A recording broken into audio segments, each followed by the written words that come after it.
여러분들 한 사람 한 사람을 주님의 이름으로 사랑하고 축복합니다. 요즘 제가 이게 피드백을 받는 게 예배를 여기 나오지 못하고 병원에서 예배 드리는 분들 많이 있는 것 같아요. 참 오고 싶은데 나오지 못하는 그 연약한 상태에서 여러분들이 이렇게 인사해 주면 참 힘이 되리라 생각합니다. 그래서 우리 주님의 이름으로 사랑합니다. 한번 두 손을 들어 인사해 봅시다. 시작. 주님의 이름으로 사랑합니다. 감사합니다. 계속해서 십계명에 대한 말씀을 나누고 있습니다. 오늘은 6번째 계명. 여러분들이 아마 지금까지 신앙생활 하시는 동안 이 장로님이 성경 봉독을 하는데 이렇게 간단하게 이렇게 한마디 이렇게 살인하지 말라 이렇게 하고 내려가시는 경우가 쉽지 않은데 많이 연습하고 올라오셨죠? 네. 자, 오늘 6번째 계명은 뉴스에 나오지 않는 살인, 살인에 대한 여러 가지 생각들을 우리가 좀 해보려고 합니다. 몇 주 동안 여러분들에게 계속해서 십계명의 순서를 알려드렸습니다. 이제 다 외우셨죠? 자, 우리 같이 한번 따라해 볼까요? 시작. 신, 우, 이, 안, 부, 살, 간, 도, 증, 탐. 물론 저기에 이제 여러분들이 어떤 말이 들어가는지는 다 알고 계시는 거죠? 그런 표정 짓지 마세요. 벌써 여러 주 했습니다. 다음 주에 한번 다시 확인해 보고요. 오늘 살인하지 말라라고 하는 이 말씀을 함께 나누려고 하는데, 이 6번째 계명은 여러 계명들 중에 가장 간단한 계명 중에 하나입니다. 그런데 이 말씀을 우리들의 삶에 살인하지 말라라고 하는데 적용하는 것이 쉽지 않습니다. 우리가 잘 알고 있는 안중근 의사가 있습니다. 여러분, 우리나라 근대사에 항일 운동을 했던 많은 민족 투사들은 크리스찬들이었습니다. 이 안중근 의사 역시 캐톨릭 신자였고요. 안중근 의사가 이토 히로부미를 이렇게 암살하고 난 이후에 결국은 사형을 당하게 되죠. 캐톨릭 신자였기 때문에 캐톨릭 신자들은 죽기 전에 종부성사라고 하는 것을 하게 되죠. 그런데 그 당시에 신부가 거절합니다. 사람을 죽였다고 하는 이유에서였습니다. 결국 1993년이 되어서야 김수환 추기경이 이 안중근 의사가 이 사람을 죽인 것은 단순한 살인이 아니라 민족을 위한 행동이었다. 그것을 이제 승인하게 되죠. 또 전쟁에 대한 것들을 보면 우리는 흔히 이런 말을 합니다. 정당한 전쟁. 근데 어떤 것이 정말 정당한 전쟁일까요? 그런데 2차 바티칸 공의회에서는 어떤 민족을 말살하려고 하는 이런 전쟁들에 대항하여 싸우는 것은 살인이 아니다라고 이야기를 하게 됩니다. 그뿐인가요? 우리나라도 당장 이 북한과 대치한 상황 가운데서 핵무기라고 하는 것에 대한 위협. 그래서 우리는 이 핵무기에 대하여 우리도 핵무기를 가져야 되는가 이런 고민을 하게 되고, 또 나라를 위해서 핵무기를 쓰는 것은 그것은 정당한가 이런 문제들도 많이 연결이 되어 있습니다. 살인에 대한 문제가 명령은 간단한데 결코 간단하지 않습니다.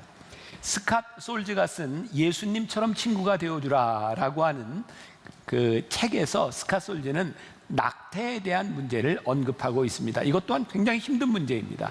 여러분들 중에 낙태를 찬성하는 분도 있고 반대하는 분도 있을 겁니다. 이 스캇 솔즈는 이렇게 이야기를 합니다. 양쪽 다 지금 처한 사람들에 대한 생명에 대한 사랑에서부터 시작된다. 낙태를 반대하는 입장은 그 뱃속에 있는 생명도 생명이기 때문에 그것을 존중해야 된다고 하는 것이고, 또 낙태를 찬성하는 사람들의 입장은 낙태를 할 수밖에 없는 상황까지 몰리게 된 그 사람에 대한 인격이 얼마나 중요한가를 이야기하고 있습니다. 이 살인하지 말라라고 하는 명령 가운데서 이 스캇 솔즈는 이렇게 말을 합니다. 이는 이 문제에서 양 진영 모두에게 해당되는 명령이다. 무고한 생명을 독단적으로 없애는 것은 명백한 잘못이며 성경에서 허락하지 않고 있지만 어떤 이유에서 반대편 입장에 선 사람을 비난하고 미워하는 것 역시 잘못이다. 입장을 바꿔 생각하면서 자신이 대접받고 싶은 대로 남들을 대접하라. 당신이 상대방에 대한 결정을 내리는 사람이라고 상상해보라. 자궁 속의 생명을 지키기 위해 싸우되 눈앞에 서 있는 사람을 잊지 마라. 관계를 쌓고 공동체를 이루라. 이미 충분히 상처가 나 있다. 나는 낙태가 잘못이라고 믿는다. 나는 하나님이 생명을 주시는 분이라고 믿는다. 그리스도인으로서 나는 이 문제에서 성경 윤리를 우선시하는 사회를 지지한다. 성경 윤리를 지킬 때 인간이 번영한다고 믿기 때문이다. 그런데 스카솔즈는 계속해서 이야기를 합니다. 상대편의 생각들과 그들이 처한 처지를 우리들은 생각해 보았는가? 여러분들, 이 말씀 가운데서요, 십계명을 계속 우리들이 나누면서 제 속에 드는 분명한 확신이 있습니다. 제가 얼마나 이 설교에 고심하고 열심히 준비를 했는지 그제였죠. 어제 토요일 설교하면서 그런 얘기했습니다. 그제 저녁에 제가 잠을 한숨도 못 잤어요. 왜냐하면 꿈속에서 계속 설교를 했어요. 이 십계명 설교 계속 설교하고 그러면서 저에게 온 확신은 뭐였냐면, 이 십계명은 하나님께서 우리들에게 무엇을 하지 말라 금지를 명하시는 것이 아니라 계속 반복되는 것처럼 이 금지의 명령에 초점이 있는 것이라 왜 이것을 하지 말라고 하시는지 하나님의 마음이 우리들 가운데 들어와야 된다는 거죠. 이 살인하지 말라고 하는 것도 우리를 쉽게 만들어주는 것은 뭐냐면, 이런 경우에는 살인이 되고 이런 경우에는 살인이 안 됩니다. 이것을 규범적으로 우리들에게 정해놓으면 우리는 고민할 필요가 없을 것 같아요. 그런데 오늘 우리들이 계속 살펴볼 말씀 가운데 하나님은 우리들이 처한 상황 가운데서 규범으로 말씀하는 것이 아니라 그 가운데 하나님이 어떠한지를 이 살인하지 말라는 계명을 통해서 우리들에게 말씀하고 있다는 거죠. 살인하지 말라, 간음하지 말라, 도적질하지 말라, 안식일을 거룩히 지키라. 이것은 예수님 당시에 바리새인들이 수없이 하던 말들이었습니다. 그들은 사람들에게 이것을 다 지켜야 된다고 닥달하던 사람들이었습니다. 그러나 그 계명을 지키지 못하는 사람들, 그 계명을 어기는 사람들이 지고 있는 무거운 짐을 덜어주기 위해 손가락 하나 까딱하지 않던 사람들이었습니다. 그래서 예수님은 이 계명을 잘 지키는 사람들을 향하여 이 회칠한 무덤과 같은 자들아, 그들을 위선자라고 말씀하고 있는 거죠. 결국 이것을 지키는 데 초점이 있는 것이 아니라 이 계명이 가지고 있는 하나님의 마음이 무엇인가를 보라는 거예요. 예수님이 이 땅에 오셨을 당시 로마의 세계를 우리는 팍스 로마나라고 부릅니다. 평화의 시대를 구가하고 있었어요. 로마는 강력한 권력을 가지고 법을 발전시켰고 로마 그 시대의 평화를 만들었습니다. 그런데 그 평화가 무엇일까요?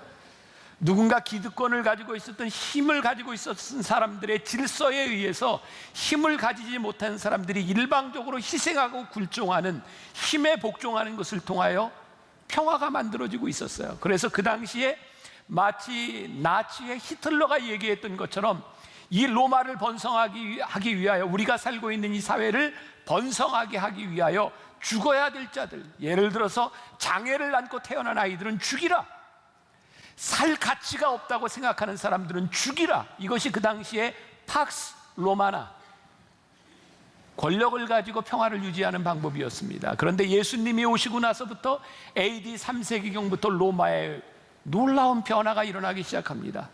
어떤 설교가는 그렇게 이야기를 합니다. 로마 사회는 사랑에 전염되었다.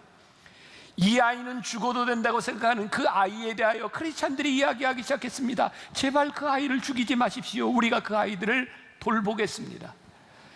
이런 병을 가지고 있으면 사회를 위해서 격리되고 죽어야 된다고, 마땅하다고 생각했던 사람들을 향해서 크리스찬들이 이야기하기 시작했습니다.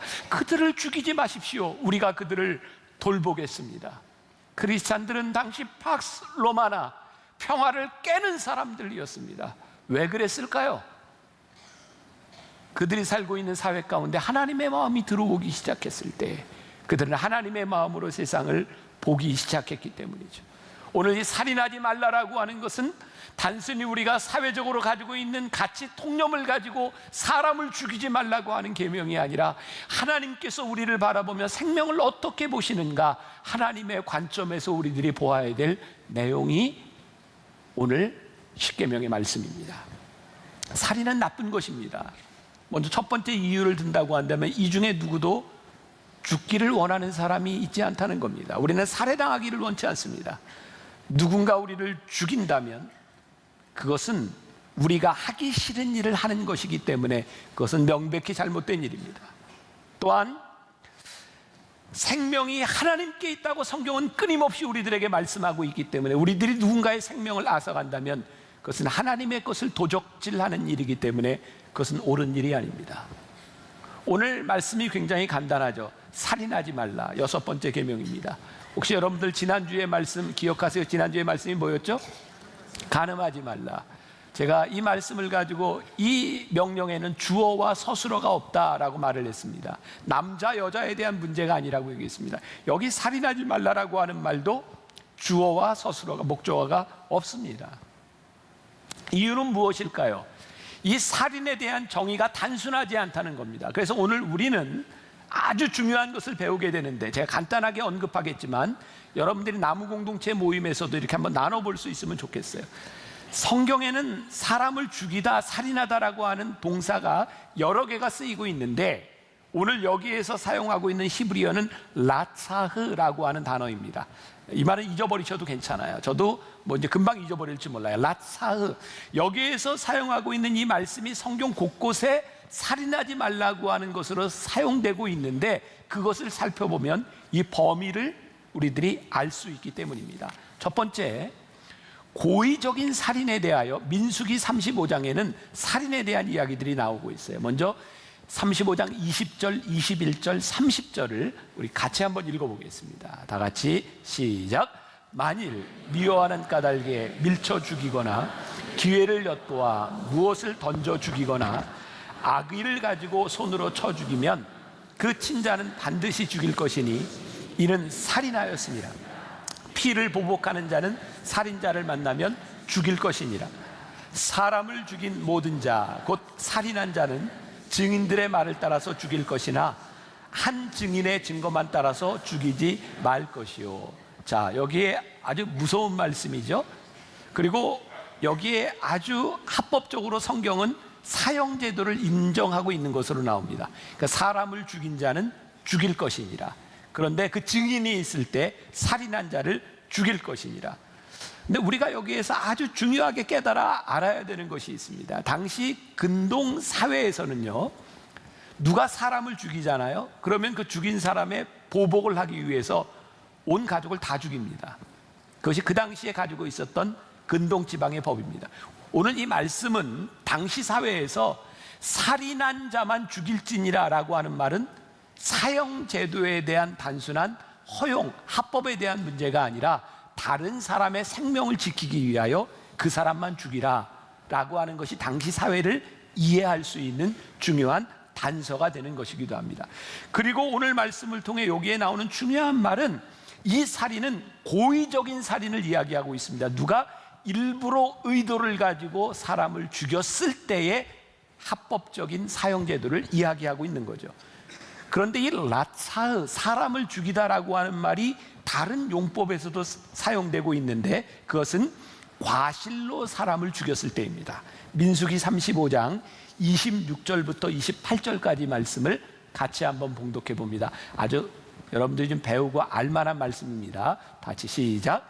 그러나 살인자가 어느 때든지 그 피하였던 도피성 지경 밖에 나가면 피를 보복하는 자가 도피성 지경 밖에서 그 살인자를 만나 죽일지라도 피 흘린 죄가 없나니 이는 살인자가 대제사장이 죽기까지 그 도피성에 머물러야 할 것임이라.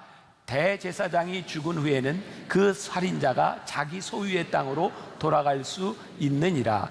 여기에서 살인자는 누구를 이야기하냐면 고의적으로 살인한 자가 아니라 실수로 사람을 죽인 자에 대해서 이야기합니다. 성경은요, 실수로 사람을 죽인 자의 생명을 보호하는 법을 만들었습니다. 어떻게?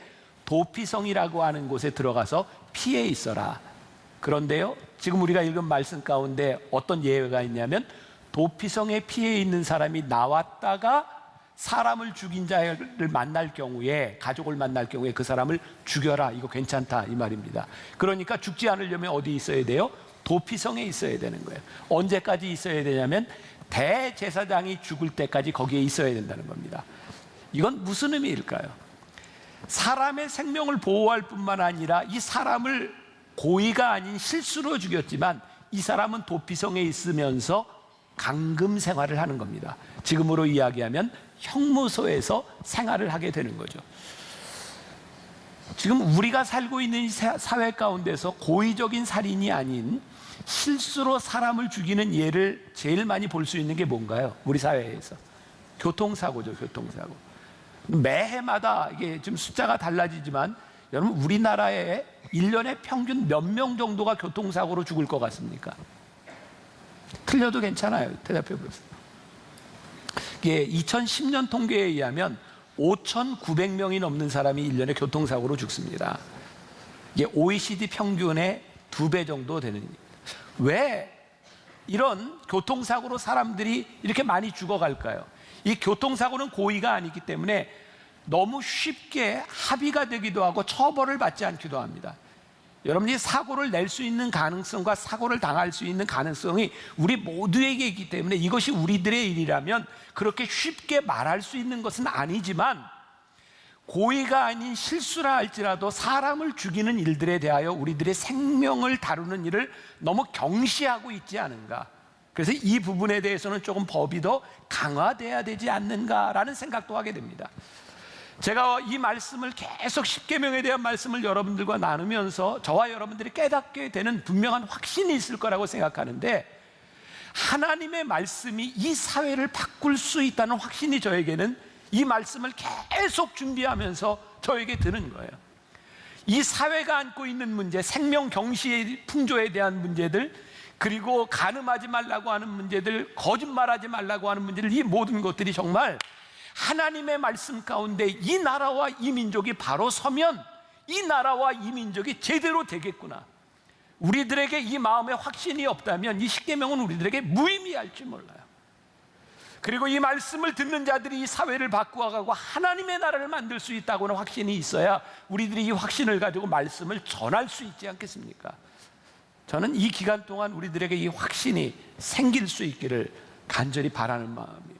세 번째, 첫 번째 고의적인 살인, 그 다음에 고의적이지 않은 살인, 이 세 번째는 간접적인 살인에 대하여 라사흐라는 말을 쓰고 있다는 거예요.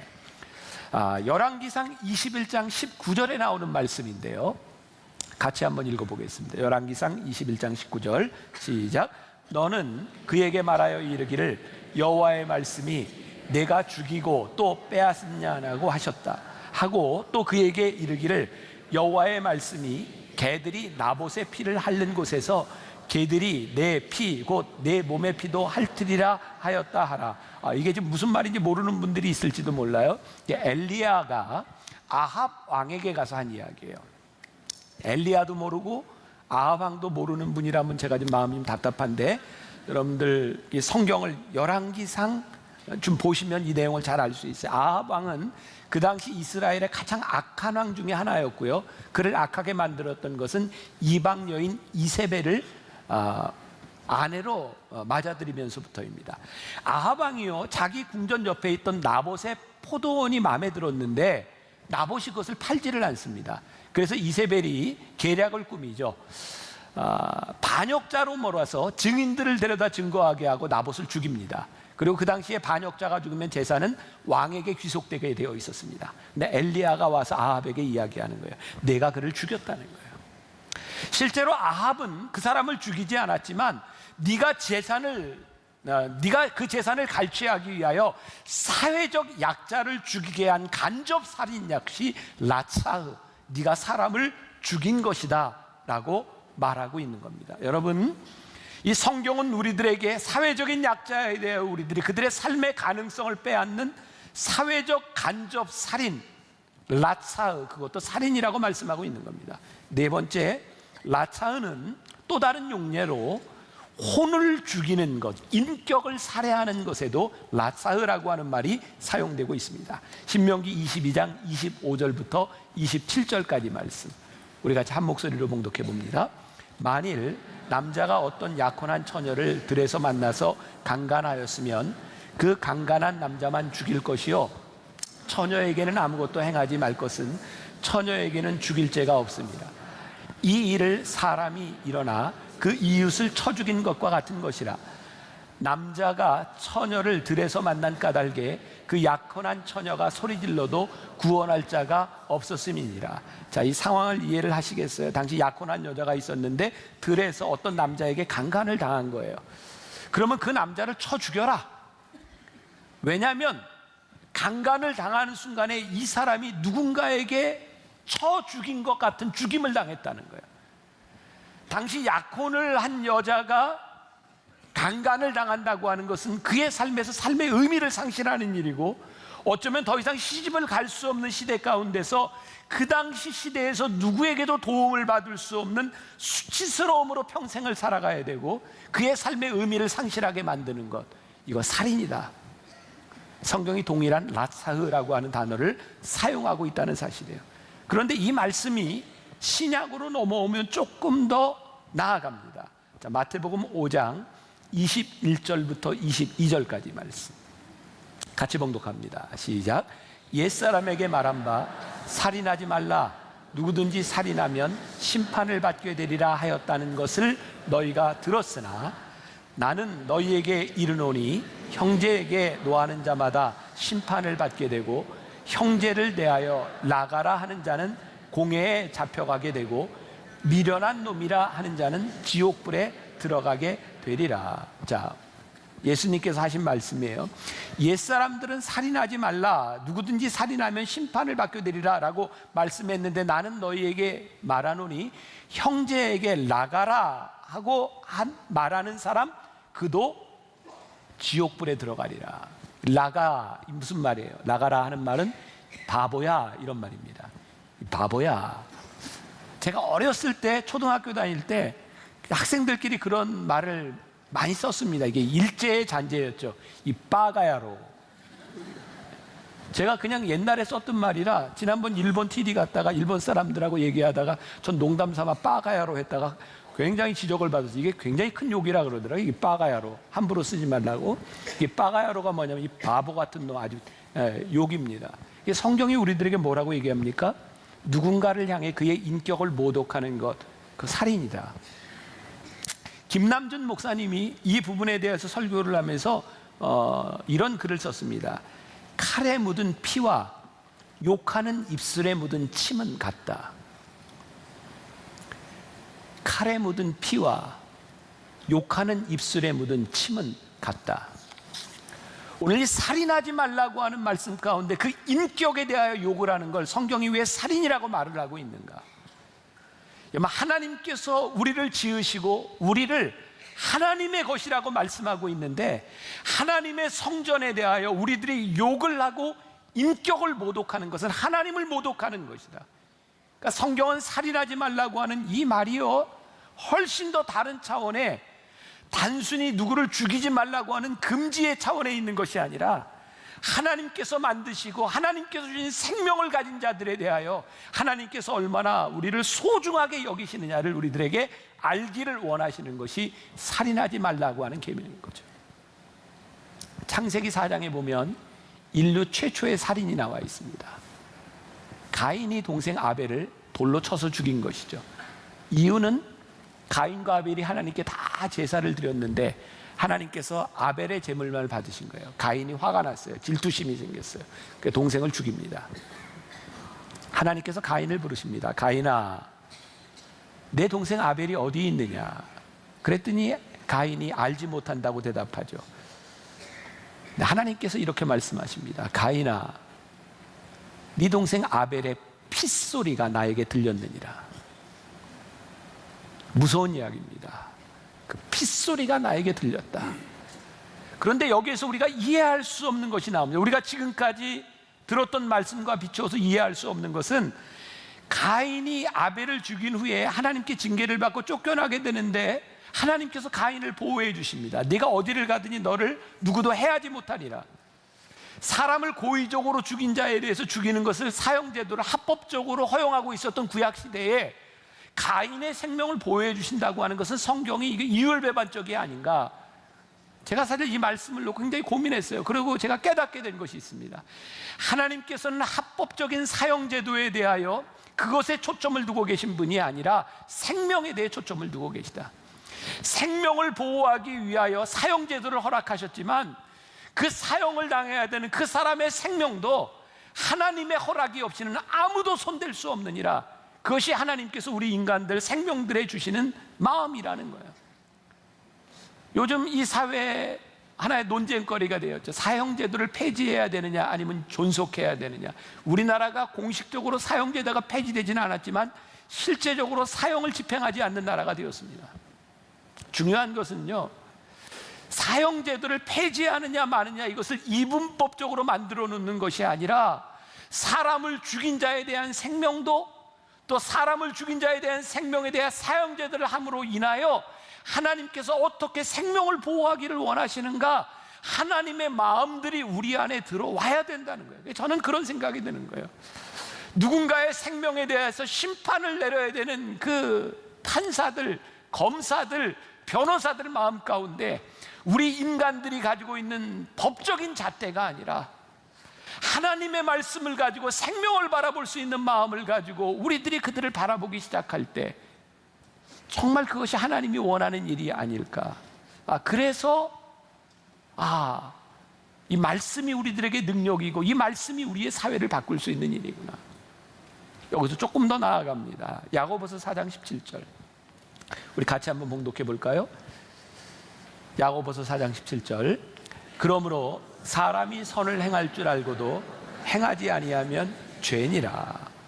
사람이 선을 행할 줄 알고도 행하지 아니하면 죄니라. 지금까지 성경은 우리들에게 죄를 지어야 죄인이라고 이야기를 했는데 이제 성경은 좀 더 나아가서 너희들이 선을 행할 줄 알고도 행치 않는 것이 죄다. 2016년 8월 SBS 뉴스에 나왔던 내용입니다. 어떤 사람이 택시를 타고 가다가 택시 기사가 심장마비를 일으켰습니다. 근데 이 사람이 빨리 리무진 버스를 타고 인천공항에 가서 비행기를 타야 되기 때문에 심장마비를 일으킨 기사를 그냥 놔두고 버스를 타고 인천공항으로 갔습니다. 택시기사는 거기서 죽었어요. 그리고 이게 이제 문제거리가 된 겁니다.